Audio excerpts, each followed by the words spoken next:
বিমান বাহিনীর বড় কর্মকর্তা, তার ওয়াইফ এবং সে একটা কাজের মেয়েকে যেভাবে নির্যাতন করছে, শরীরে রক্ত ঝরাইছে, এমন কোনো বাংলাদেশের সন্তান রক্ত ঝরায় না। আসলে এই বাচ্চা মেয়েটার কী দোষ ছিল?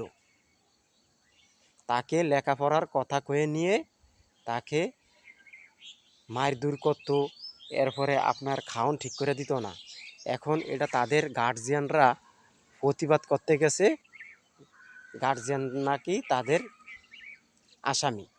এখন যেই উকিল এই বিমান বাহিনীর কর্মকর্তার কেস নিছে, মামলা নিছে, সে বিমান বাহিনীর এই যে উকিল বলে নাকি সে নির্দোষ, এবং কি প্রশাসনের এক ডিআইজি, হ্যাঁ, মাসুদ, উনিও বলতেছে যে আসলে উনি নির্দোষ। তা আজকে ভাই শুনেন, একজন গরিবের সন্তান দেখে আজকে আপনারা, হ্যাঁ, গরিবের সন্তান দেখে আজকে আপনারা তাকে ফাঁসাচ্ছেন মেয়েটাকে, যে আসলে মেয়েটার দোষ। এটা সম্পূর্ণ ভুল ভাই। আপনারা টাকার কাছে বিক্রি হয়ে গেছেন।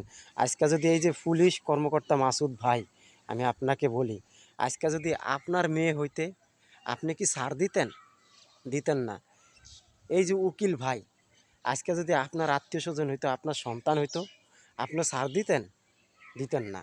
তো ভাই, আপনারা টাকাকে বড় মনে করছেন, আজকে পার হয়ে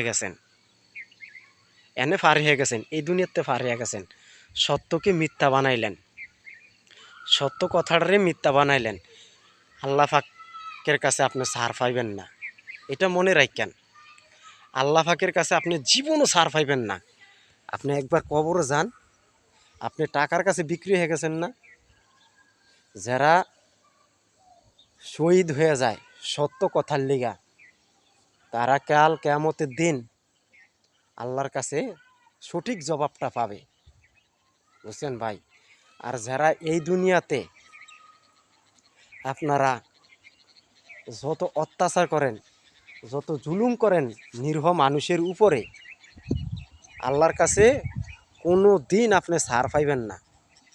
আপনি ওই দুনিয়াতে যান, দেখবেন আপনার কি কঠিন বিচার যে হবে ভাই, এটা বলার বাইরে। তা আসেন আমরা সবাই সত্যকে সত্য কথা বলি, সত্যর পথে চলি। আপনি সত্য কথা বলবেন, আপনার জীবনটা ভালো থাকবে। আপনি সত্য কথা বলতে পারবেন না, আপনার জীবনটা ভালো থাকবে না ভাই। সত্য কথা আপনি বলতে পারবেন, আপনার জীবনটা ভালো থাকবে। আর সত্য কথা না বলতে পারলে আপনার জীবন ভালো থাকবে না।